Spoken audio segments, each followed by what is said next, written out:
Hi, this is Snaily Snail. So today I thought I would talk about some dramas that I really regret watching. Most of these are going to be on the older side because it's been a while since I've watched some dramas, and they're going to be on the very, very long side because that's probably the reason why I regret watching them.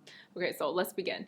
The first drama that I really, really regret watching is juan, zuga, but it's not the one that you're thinking about. This is the reissued one in 2011. So growing up, I watched like Yanxi, which is a historical comedy type of thing where it's like these two girls are getting into trouble, they're switching identities and all that stuff. And then in the end, there's like this really happy ending where all the girls like pair up with the guys and then they're all royalty. I thought, oh my god, like it's such a happy thing, like let's rewatch it. Except when I searched it up, I found this reissued one, and my friends were all laughing at me when I told them this. They were like, did you not notice the TV quality difference? And I was like, no, because I was watching it like 480p. So there really wasn't like that much of a quality difference, and I don't really remember what they looked like. I just know they had like those crazy bangs, and then like the guys had the queue. It didn't really occur to me that this was not the right one that I was looking for, and it's so strange. In the reissued version, oh, some of the acting is just cringe, and then also there's this European guy who comes and he just keeps introducing chocolate to everyone. It's so random. And the parts that made me cringe the hardest were all the musical things. So they would sing the same effing song. It's like, you're the wind and I am sand, and we're just like, I don't know, twirling or something.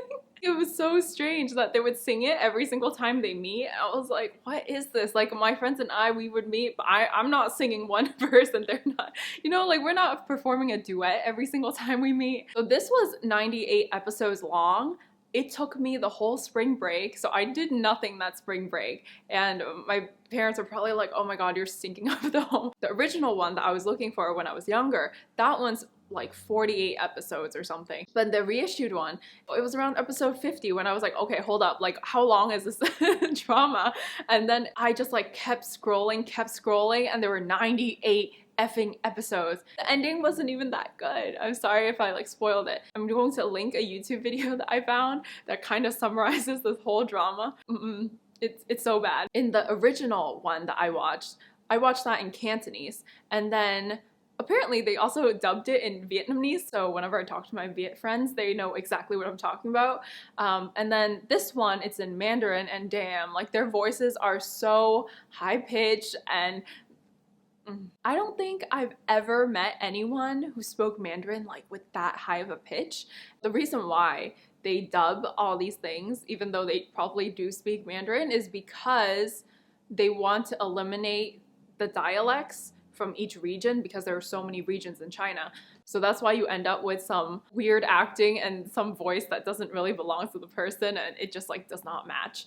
That's the first drama that I really regret watching. The next drama it's from TVB. It's called 天天天晴. I know, like so many teens.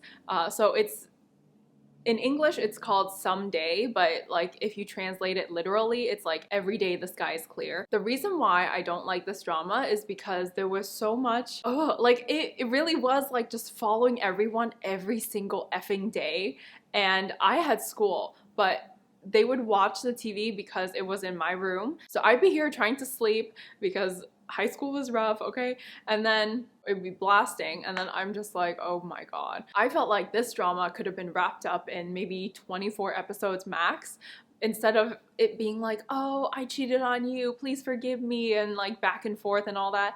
Yeah, no, they did not need all that. So this was 118 episodes. They were not short episodes either. I think like one episode is 45 minutes long. When people ask me why I was like tired all the time in high school, this is why. I felt like I spent the whole entire school year with these people. But it has a happy ending, so I'm not too mad at that. Another drama that I really didn't like was Love Check Charge with George Hu. He is such a cutie. So this is what happened. I started this drama my freshman year of college, and then I put it on pause because I started to have lots of schoolwork, and you know, I didn't have time to watch it. So when spring break rolled around and I was waiting for someone to pick me up to go home, I was like, oh, you know, might as well start this again. And I was really expecting this to have 16 episodes or something.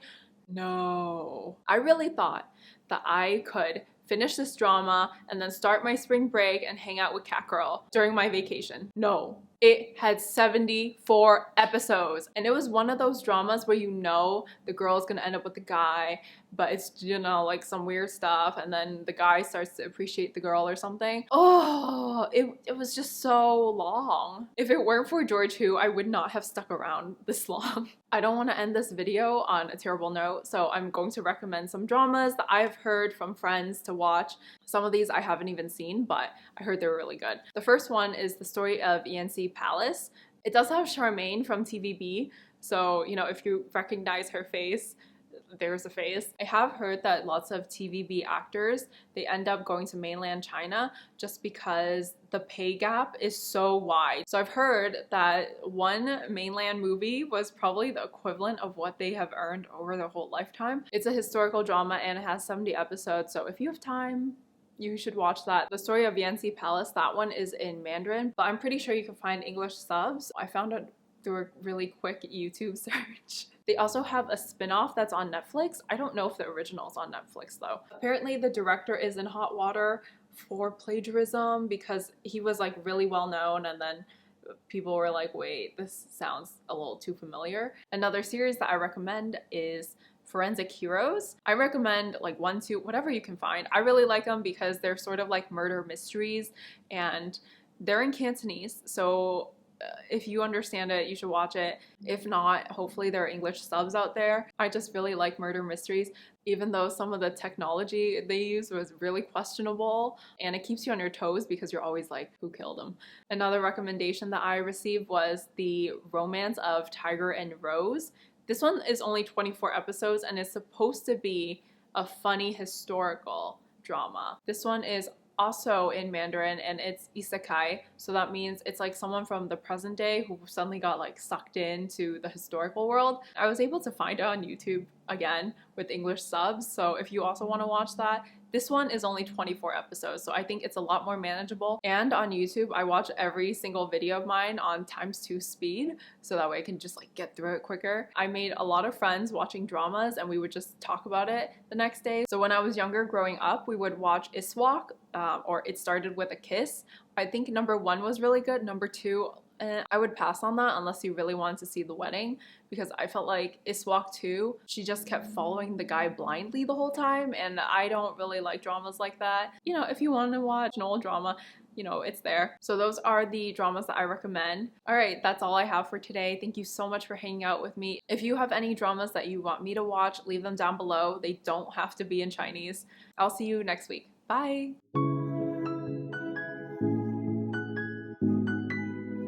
Hong Kong is just so expensive. I don't know how people are doing it.